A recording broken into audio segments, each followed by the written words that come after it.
So this is the first OnePlus phone to have bloatwares, even app suggestions like Realme. Okay, so this is the latest OnePlus Nord CE4, and now let me ask you a question. Why do you buy OnePlus phone? Like, pause the video, comment now. Also, we asked the team. Why do you buy OnePlus phones?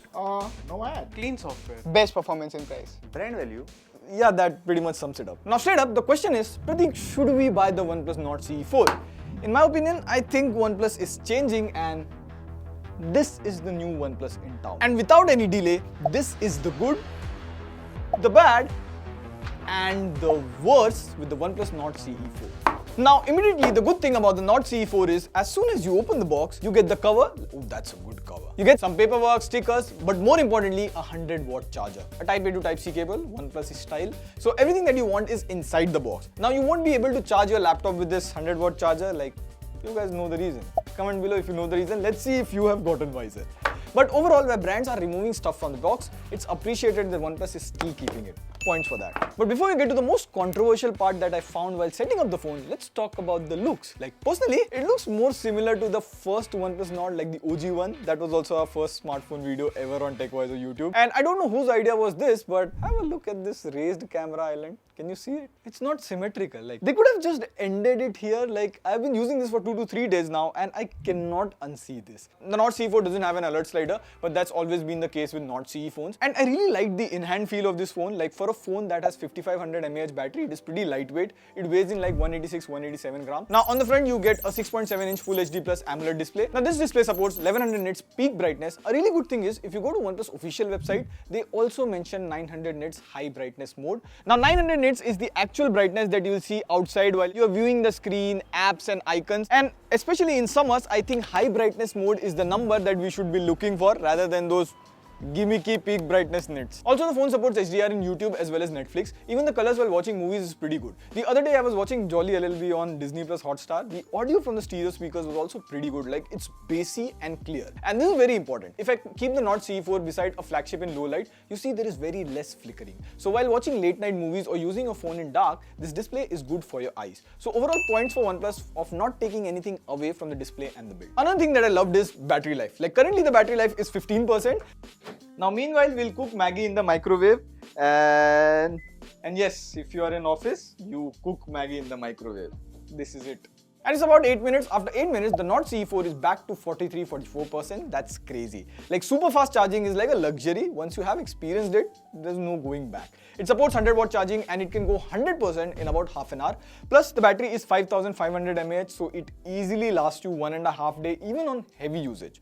Again, points for that. But camera is where the bad things start. This year, you get a 50 megapixel main camera with OIS, but this is a LYT600 sensor, which is a downgrade from last year's Sony IMX890. Like, the same sensor is found on Realme 12 Plus, which sells under 20,000 rupees. And honestly, the photos from it are decent. Like, this photo is really good, but the next photo at the same place, in the same pose, is overexposed.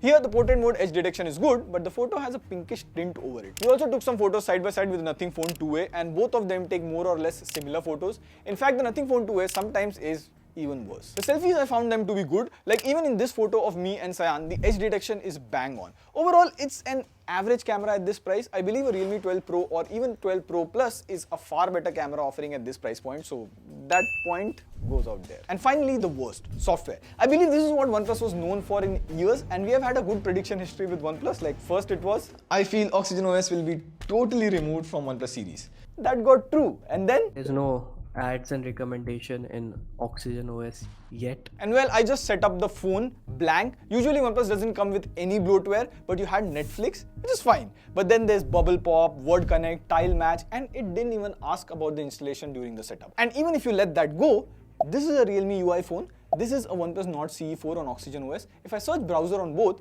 see the app suggestions. Let's do another one. Face. Same exact suggestions on Oxygen OS as well as Realme UI. The only difference here is if I tap on any suggestion on Oxygen OS, on the Nord CE4, it leads to Google Play Store, and on Realme UI, it leads to Realme's app market. Now you can go here, tap on more, disable global search, done.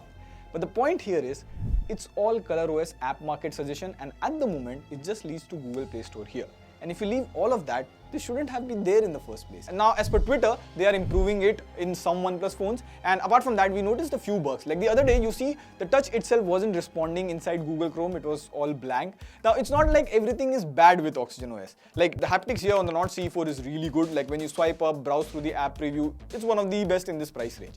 But again, you know, the core Android enthusiast in me, which loved OnePlus, is now somewhat shifting towards Nothing OS. There's new features, a thought-out UI. Like I'm using this mono theme icons on Nothing OS, and this way I don't feel like opening unnecessary social media apps like Instagram, Snapchat quite often. And Nothing is doing really good in terms of the software features. That Oxygen OS charm is somehow now shifting towards Nothing OS again. That software point just goes out from here. Now in performance, OnePlus has done a good job. Like you get the latest Snapdragon 7 Gen 3, 8GB LPDDR4X RAM, 128GB UFS 3.1 storage, and in that area, it beats the Nothing Phone 2A. Like in every benchmark, it scores better. But coming back to the conclusion, is this the best phone that you can buy under 25,000 rupees? Well, that's the thing. If you need good software, get Nothing Phone 2A. If you want good performance, then Poco X6 Pro, undoubtedly the best performance. If you want good camera, get Realme 12 Pro, really good camera phone. The only reason to get this is, if you want a OnePlus phone, well then, it is not CE4. Let us know if you're rocking a OnePlus phone right now. On that note, this is Pradeep signing off. See you in the next video. Bye.